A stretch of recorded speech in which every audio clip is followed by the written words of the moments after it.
Assalamualaikum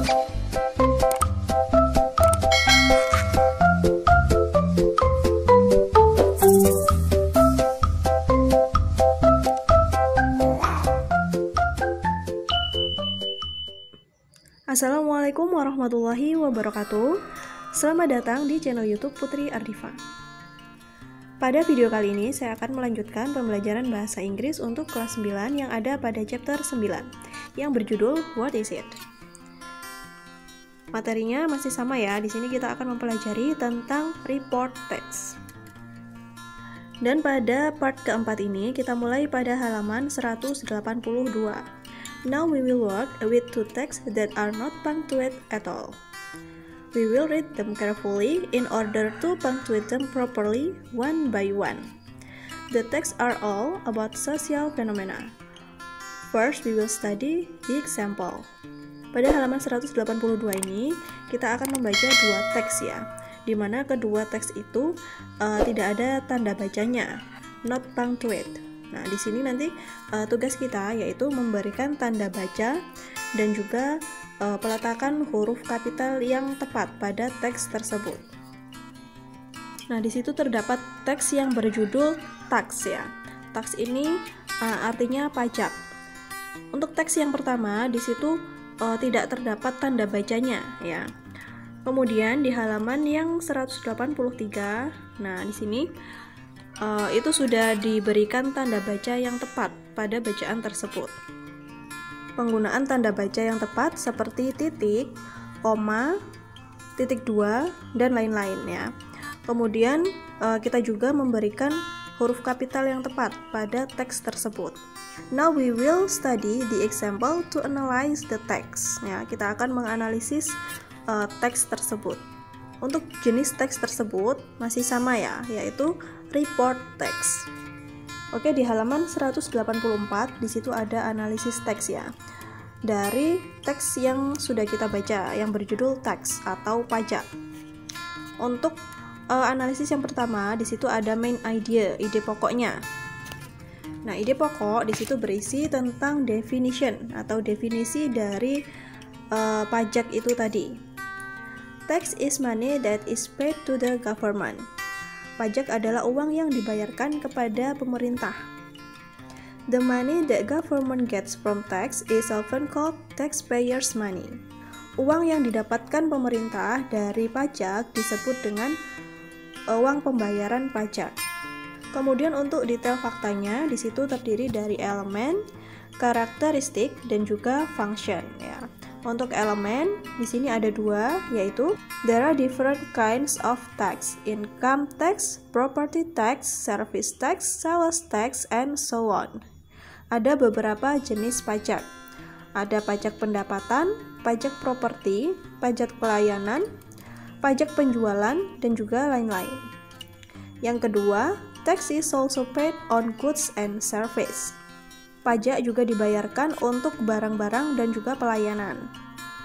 Sedangkan untuk detail fakta yang kedua yaitu karakteristik. Di sini ada dua ya. Yang pertama, responsible citizen and companies pay tax regularly. Yaitu tanggung jawab masyarakat dan juga perusahaan membayar pajak secara rutin ya. Itu merupakan karakteristiknya. Kemudian yang kedua, people pay tax according to their income and business pay tax according to their profits. Orang-orang membayar pajak berdasarkan pendapatan mereka. Sedangkan bisnis pajak berdasarkan untungnya ya, laba yang didapatkan dari bisnis tersebut. Sedangkan yang ketiga, detail fakta yang berisi tentang fungsi ya. Di situ ada tiga. Yang pertama, with taxpayers' money, the government can do many useful programs that benefit the citizen. Dengan uang pajak tadi, pemerintah bisa menggunakan uang tersebut untuk program yang berguna untuk masyarakat. Sedangkan yang kedua, the government can build and maintain roads, public transportation, healthcare system, education, sanitation, public safety, and so on. Untuk fungsi yang kedua, pemerintah bisa membangun jalan umum ya, transportasi umum, kemudian sistem kesehatan, pendidikan, dan lain-lain. Sedangkan untuk fungsi yang ketiga, good public service can only be realized if people and business company pay tax. Pelayanan publik yang baik bisa direalisasikan atau bisa terwujud jika orang-orang dan bisnis tadi membayar pajak ya. Jadi itu tadi analisis teks dari pajak yang sudah kita baca. Kemudian untuk aktivitas selanjutnya di halaman 185, now we will do the same with two texts that are not punctuated at all. Sekarang kita akan melakukan hal yang sama dengan dua teks yang belum diberikan tanda baca. We will punctuate them. Kita akan memberikan tanda baca pada kedua teks tersebut. One text is about family, and the other one is about neighborhood. Teks yang pertama berjudul keluarga, sedangkan teks yang kedua berjudul lingkungan. Teks yang berjudul family dan juga neighborhood yang akan kita analisis ada di halaman 186 ya.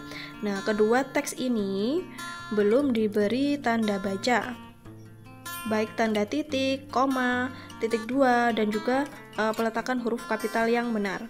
Nah, di sini nanti tugas kita yaitu memberikan tanda baca yang tepat pada kedua teks tersebut. Baiklah, tanpa berlama-lama lagi, mari kita beri tanda baca yang tepat untuk kedua teks tersebut. Baiklah, di sini untuk teks yang pertama yang berjudul family. A family is a group of people who live together in the same house. Sebuah keluarga adalah sekelompok orang yang tinggal bersama di satu rumah. A complete family consists of parents and one or more children. Keluarga lengkap terdiri dari orang tua dan satu anak atau lebih. It's called a nuclear family, yang disebut dengan keluarga inti. In many countries, a family can be extended to include relatives such as grandparents, uncles, aunts, cousins, nephew, and niece, living together under the same house. Di banyak negara, keluarga dapat mencakup kerabat yang lebih luas, seperti kakek, nenek, paman, bibi, sepupu, dan keponakan, yang tinggal bersama di satu rumah. This big family is called an extended family, yang disebut dengan keluarga besar. The members of a family share the housework and take care of each other. Anggota keluarga berbagi pekerjaan rumah dan mengurus satu sama lain. With the family, we feel safe and happy. Bersama keluarga, kita merasa aman dan bahagia. To go home means to return to our family in order to have a rest, to watch TV, to eat together, and to share happiness and sadness with each other. Kembali pulang berarti kembali ke keluarga untuk beristirahat, menonton TV, makan bersama, dan berbagi kebahagiaan atau kesedihan satu sama lain. With our family, we grow up to be healthy and useful individuals. Bersama keluarga, kita tumbuh menjadi pribadi yang sehat dan berguna. Nah, itu tadi untuk teks yang berjudul family ya. Di situ sudah diberikan tanda baca yang tepat untuk teks tersebut. Berikutnya untuk teks yang kedua yang berjudul neighborhood. A neighborhood is a social community within a city, town, or village. Lingkungan adalah komunitas sosial yang berada di kota atau di desa. A neighborhood is made up of families who live near each other as neighbors. Lingkungan terbentuk dari keluarga yang tinggal berdekatan satu sama lain, sebagai tetangga. There is a lot of face-to-face interaction among them. Ada banyak interaksi tatap muka di antara mereka. Neighborhoods have many benefits for the members. Lingkungan memiliki banyak manfaat bagi anggotanya. A strong and closely related neighborhood is a safe environment for the children to grow up. Lingkungan yang memiliki hubungan yang kuat dan erat adalah lingkungan yang aman untuk anak-anak tumbuh dewasa. Mothers and girls can also learn certain skills, like cooking and knitting from each other, with little or no money. Ibu dan anak perempuan juga dapat mempelajari keterampilan tertentu, seperti memasak, merajut satu sama lain, dengan biaya yang sedikit atau tanpa biaya. There are many enjoyable neighborhood activities too, like sport and celebration. Ada banyak kegiatan di lingkungan yang menyenangkan, seperti olahraga dan acara perayaan. Neighborhoods also protect the families from crimes. Lingkungan juga melindungi keluarga dari kejahatan. Baiklah, setelah kita memberikan tanda baca yang tepat pada bacaan family dan juga neighborhood, pada aktivitas berikutnya di halaman 187, now we will analyze each text using a different table of analysis below. Jadi nanti kita akan analisis dari kedua bacaan tadi, berdasarkan tabel di bawah ini. Nah, ini tabelnya ya. Nanti kalian isikan main idea yang berupa definition itu apa, kemudian detail faktanya yang berisi elemen, karakteristik, dan juga function. Untuk analisis teks yang pertama yaitu family. Nah, di sini kita diberikan contoh ya. Di situ untuk main idea atau ide pokok yang berisi definisi yaitu yang pertama ada a family is a group of people who live together in the same house. Yang kedua, it's called a nuclear family. Dan yang ketiga, this big family is called an extended family. Nah, itu merupakan definisi ya, definisi dari family tadi. Kemudian untuk detail faktanya, yang pertama ada elemen. Nah, elemen di sini ada dua. Yang pertama, a complete family consists of parents and one or more children. Yang kedua, in many countries, a family can be extended to include relatives such as grandparents, uncles, aunts, cousin, nephew, and niece living together under the same house. Dan untuk detail fakta yang berikutnya ada karakteristik ya, ciri-ciri yaitu the member of a family share the housework and take care of each other. Sedangkan untuk fungsi dari family tadi ada 3. Yang pertama, with the family we feel safe and happy.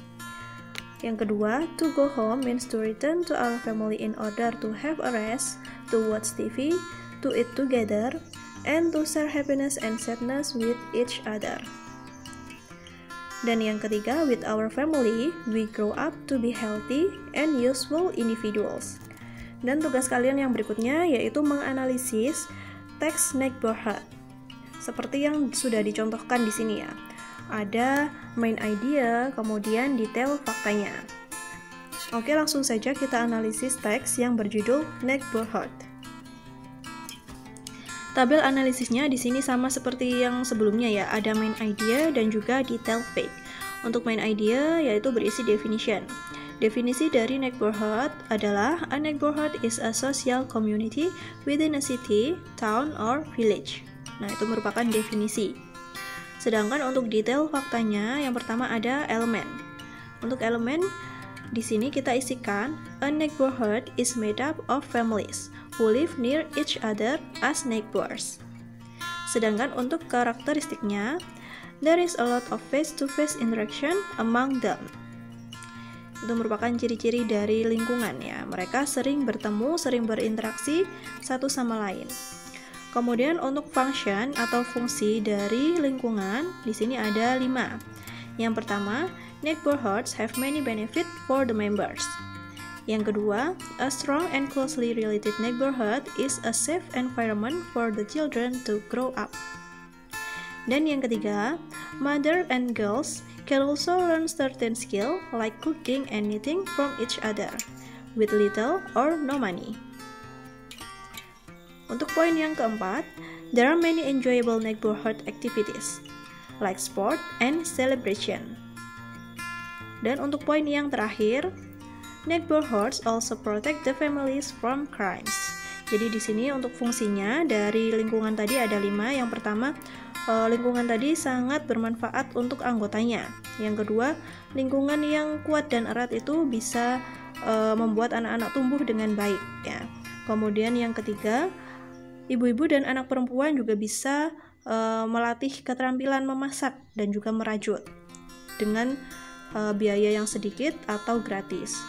Dan yang poin keempat, ada banyak hal yang bisa kita nikmati dari lingkungan tersebut, karena ada aktivitas yang menyenangkan seperti berolahraga dan perayaan acara besar ya. Sedangkan untuk fungsi yang terakhir, lingkungan tadi juga bisa melindungi keluarga dari kejahatan kriminal.